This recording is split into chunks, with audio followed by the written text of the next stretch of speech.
Hello everybody, hope you're doing well. It's been another Carboot Sunday and I've been out buying treasure. So get yourself a cup of tea, cup of coffee, sit back, relax, and join me as I go through what I've picked up. Now, the forecast wasn't great in my area. We had a yellow and amber weather warning for rain and thunderstorms. But I still managed to find a few bits. And actually, the weather wasn't all that bad until I was leaving the field, which is great. First few things picked up, my dad picked up before me and he brought for me. The first thing off my dad is this brass, hardwood and steel penknife. Only an import one, but should come in handy around the shed. Should we give the timber a bit of a feed? Just a bit of teak oil and some red Scotch-Brite.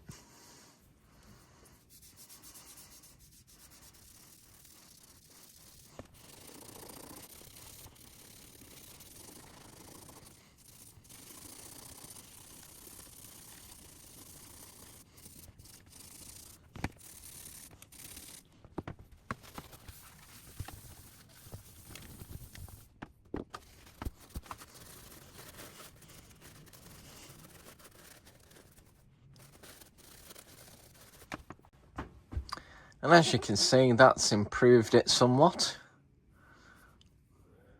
Nourished the wood a bit. So that was a nice first item to receive for nothing. The next item he brought me was this nice folding rule, but slightly different design. This is a Hultafors from Sweden.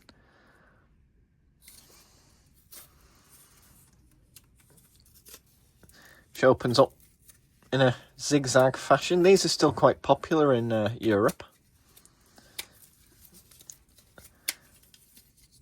but they tend to come in plastic now. I've got one to show you. Now, Jack's Shed doesn't just like old tools. Jack's Shed likes modern tools. This is a promo from Knipex in Germany. Metric.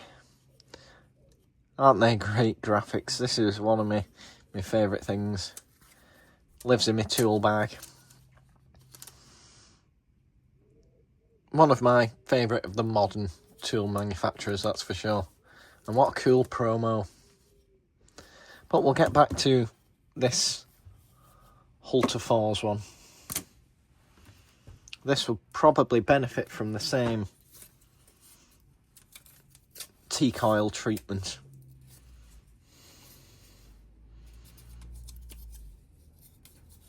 Does feel rather dry.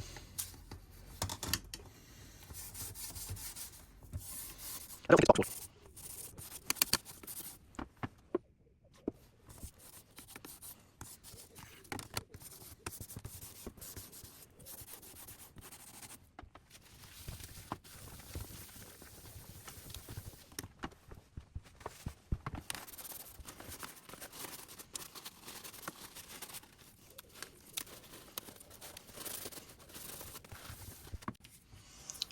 And that should protect the timber.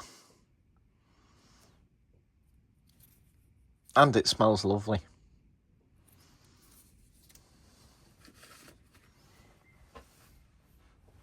The third item my dad brought me is really weird. I don't know if you've seen one of these before.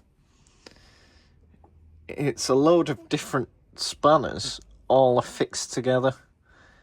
Almost like a bracelet.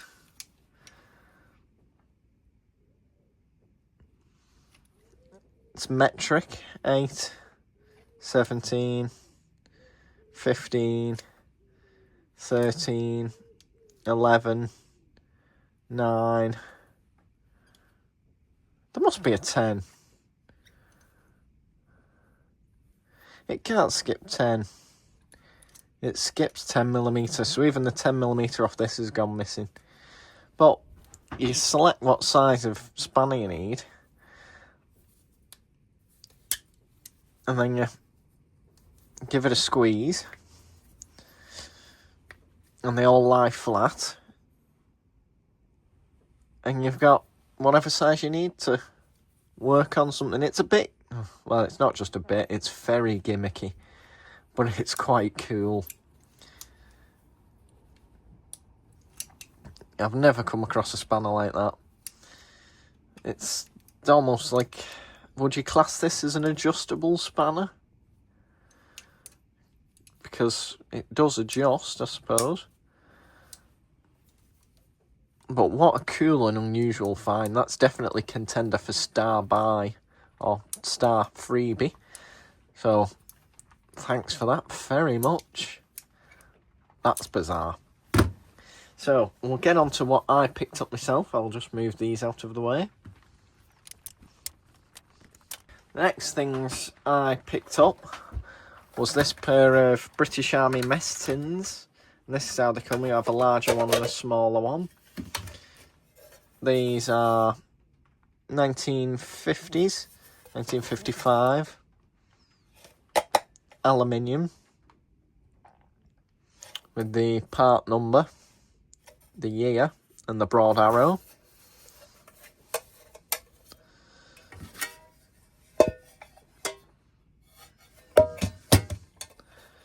The non-military ones I use as little parts washers that you buy in camping shops and what have you. But these actual army ones are quite nice. £1 for the two. I thought someone wanted to snap these up because it was fairly late in the day by the time I went round. Here comes the forecast yellow weather warning rain. Apologise for the noise. There's not much I can do about it in the shed, I'm afraid.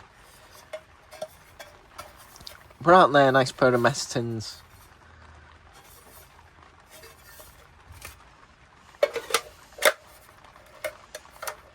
And a bargain at £1, definitely. I'll save my personal star buy till the very end. The next load of stuff came all off one guy for the grand total of £10. First item I picked up was this Stanley 5000 series plastic handled screwdriver, made in England. I like picking these up. This one's got a bit of a bend to it. Maybe it's been in direct sunlight and drooped or something, I don't know.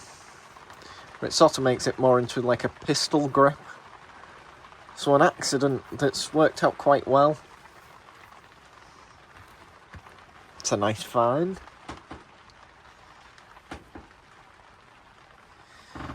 The next item I got off him, it's the same guy that I bought the folding camp bed from a couple of weeks ago. Some kind of spirit level gauge by Rabone. You can unscrew it and adjust it to whatever angle you want. I think it's magnetic as well, possibly. Yep. There we go. Then a little Melco combination spanner for a little bicycle or classic car toolkit, motorbike, something like that. 3 sizes, 2 square, 1 hex.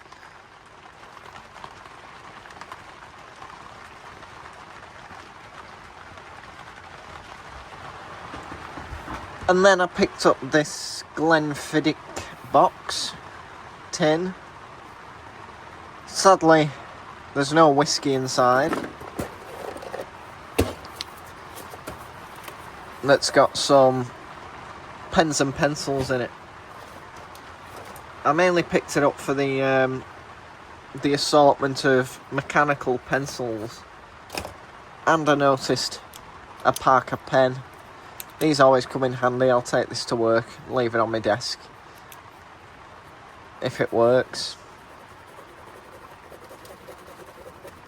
which it does. Parker pen worked out quite cheap as well. And a couple of pencils.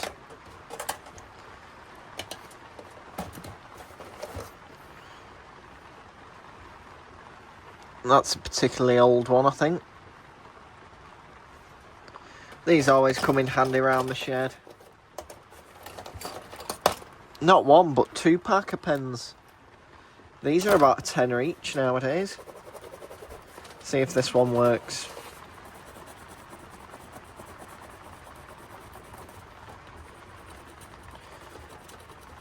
It wants to, it's trying. I'll just have to get a refill for that. But yeah, these run about £10 each in the stationers. So, pair of Parker pens, bargain. And some other mechanical pencils and what have you.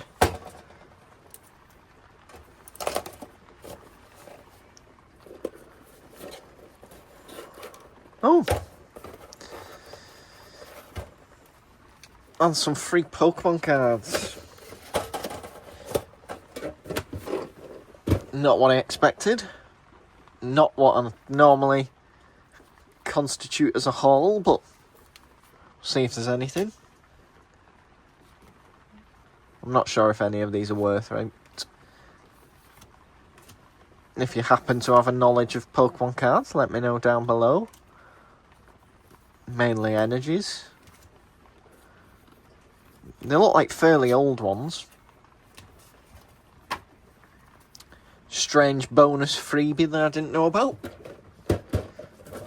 Put them in there to keep them safe. You never know, some of these Pokemon cards are worth thousands of pounds, so that might be a retirement fund sitting there. If only. I then picked up this Master Lock. Brass bodied with a plastic cover.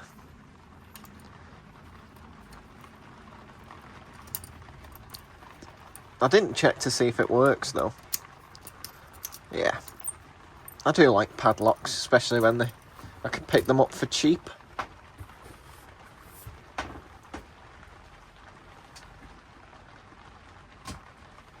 And I picked up 2 catalogues off him. This is for the 850 and 1000 Mini. Look at that. Flatbed Mini. One of those would be ideal for me. All the treasure I keep buying. Oh dear. British Leyland. I'll zoom in and we'll have a quick flick through this. As always, let me know down below your star buy. Drop me a like if you're enjoying the video, and if you want to see more, please do subscribe. It's definitely relatively modern because it mentions seat belts. And electrical.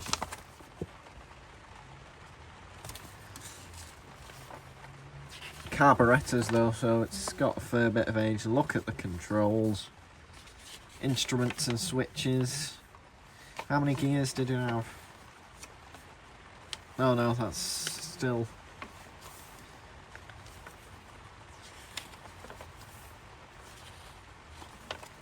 If you've got an 850 or 1000 Mini, this is the book for you. Speedo, split brake system, automatics, heating and ventilation, fresh air heater, heat control,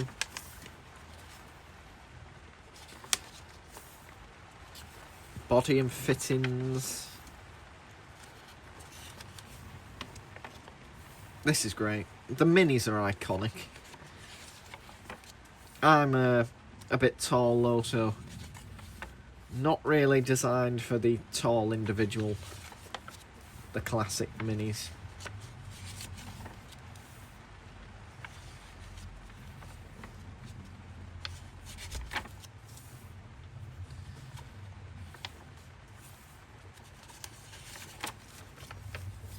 Look good on the shelf with me other books, just in case I happen to come across one. A van or pickup mini would be quite cool.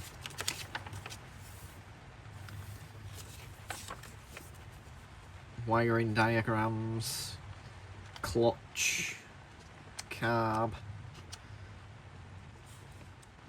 transmission, and general data. 85 horsepower.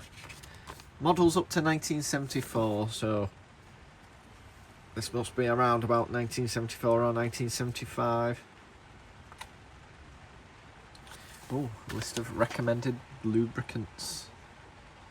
Duckums.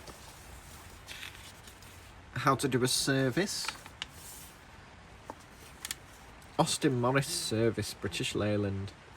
Oh, and a list of what comes in your Unipart toolkit. 8 spanners, an adjustable, 2 pairs of pliers, 2 screwdrivers and a feeler gauge set. Great. Quite pleased with that. And the graphics are great.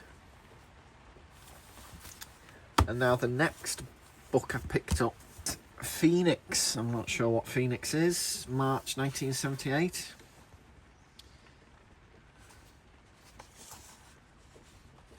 There is a future in glass. Just zoom you out slightly.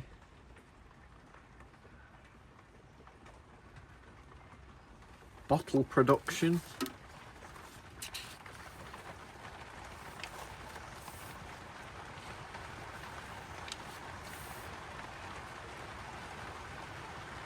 The British Leather Company, Birkenhead.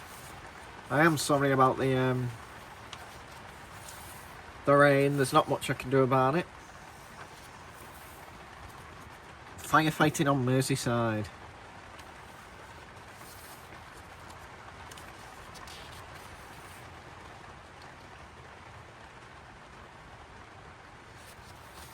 It's maybe some kind of magazine about the fire service or something. I'm not sure.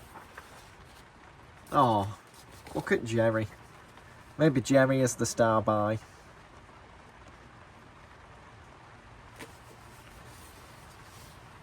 And look at those. Birkenhead Fire Brigade, 1927.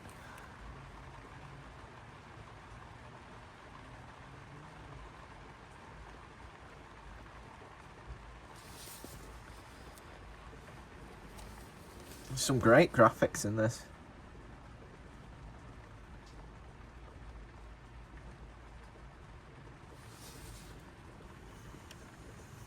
Model T fire engine. Another Leyland. St. Helens. That's where I'm from.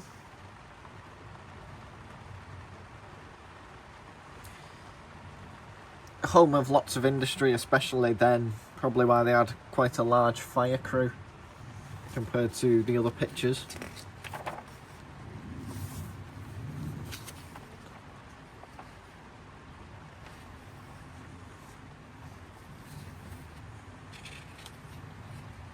And a bit of a comic.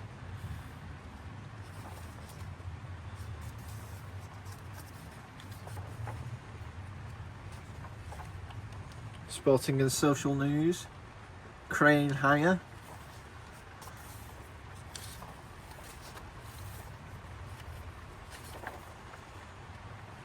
Volvo.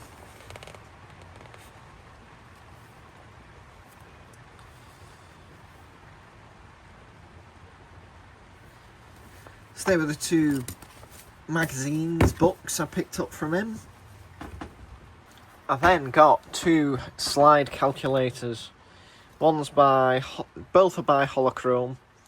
These for gauging sizes of screws required, I think. So, not many tools in this haul, I must say, but some tool-related bits and some stuff of interest anyway. Standard lengths and tolerances, and as you slide it, it calculates it for you, so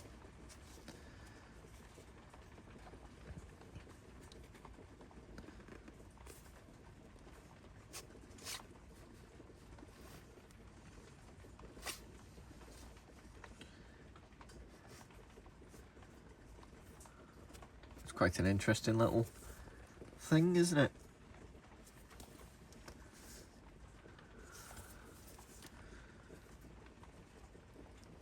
All the dimensions the screw should have.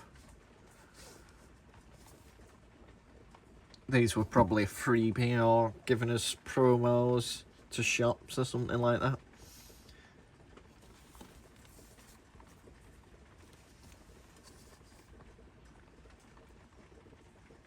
It's worth it just for the number and drill size equivalents. These will look good hung on the shed wall.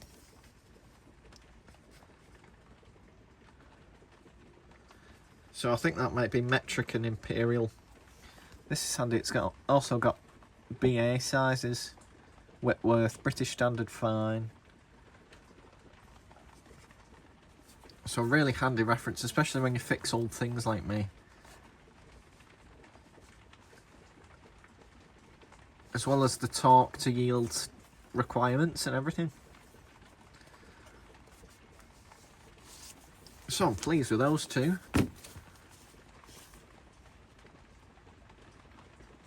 Holochrome had some great graphics and design.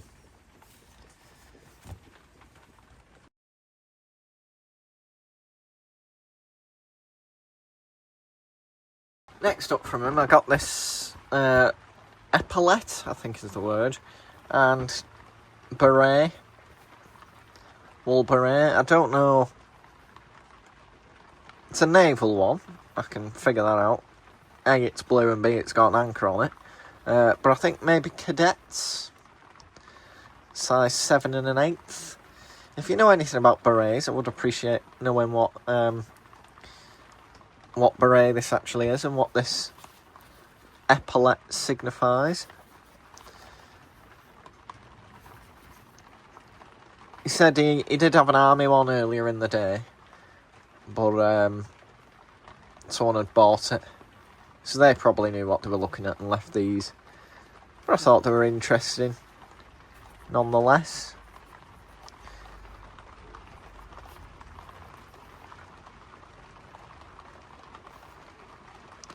Nice crown motif. So if you know what that is, do let me know down below. I got one more item off him, so I'll clear this. I'll show you the last item. And then we'll take a look at my star buy, and it really is superb. Though it did cost a pretty penny, especially for me.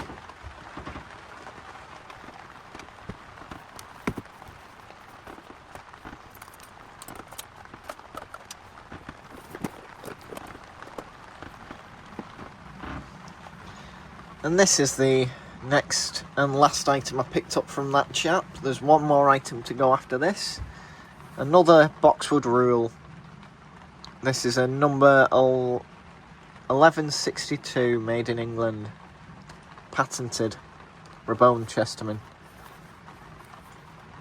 With some conversions on, so it's a fairly late one. Inch to millimetre conversions. Metric on one side, imperial on the other. We'll give that a feed while we've got the T-coil out. And you'll find this one cleans up and darkens much more than the Halter 4s earlier.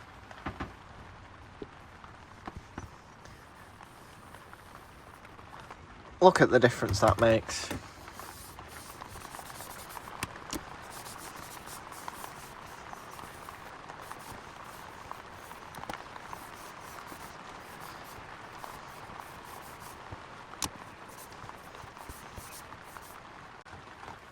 It is worth noting that most wood finishes, even the colourless ones, will darken the appearance of wood. That's just kind of a given. Just dry this off.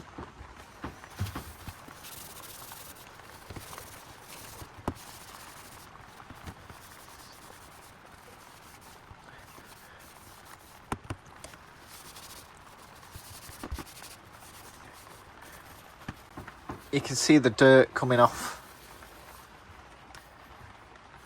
It really does make a difference when you give them a feed. That's now ready to go in the boxwood rule drawer.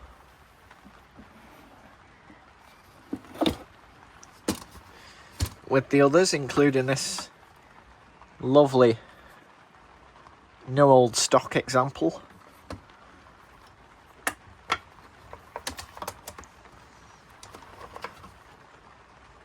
Some old, some new, a nice mixture. This is the 3 foot. I think I've got far more of the 2 foot models.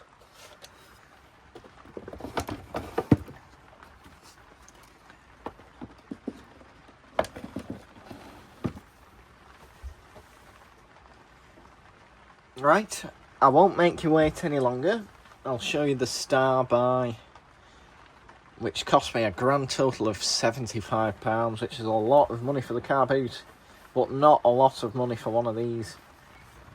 This is a First World War sword bayonet, designed for the small magazine Lee Enfield, with its scabbard. It's hook to attach it to your belt.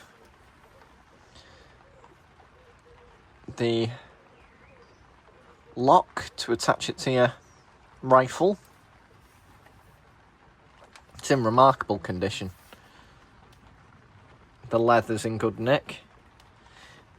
Looks like it's been preserved in cosmoline.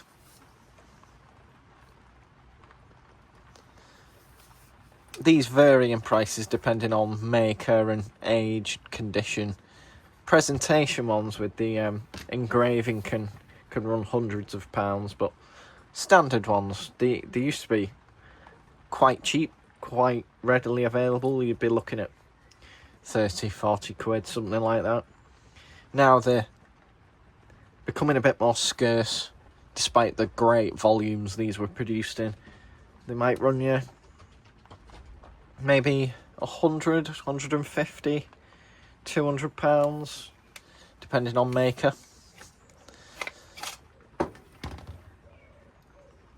I'm really pleased to be the custodian of this piece of history.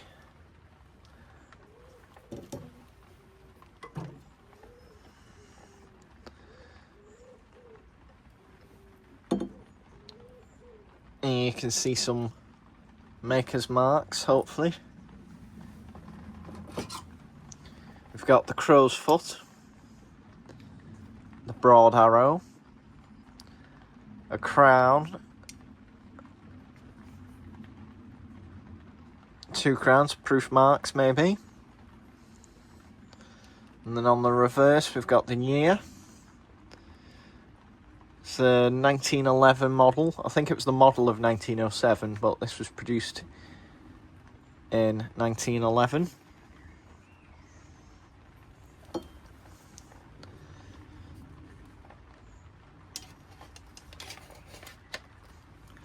So, I'll take my time, I'll carefully remove the cosmoline and apply a less gummy oil just to keep it protected. Take a moment to think about the servicemen that would have carried this sword bayonet all those years ago. It's quite a menacing looking thing and quite long. There was a reason they called them sword bayonets. I think the length of that plus the length of your rifle, quite unwieldy, but an important part of British military history. I think you'd agree. At the end of the video I'll leave a link to the Imperial War Museum if you want to do a bit of further reading. And I think it's fitting if I also leave a link to the Royal British Legion donation page in case you want to donate. And it's the least we can do. They risk their lives for us. Obviously this is First World War. I don't think there's any surviving soldiers from the first, but the Royal British Legion don't just look after veterans of historical wars. They look after all veterans.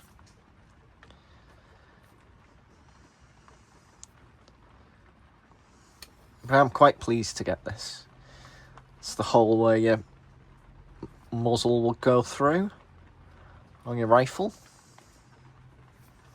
It's in remarkably good condition.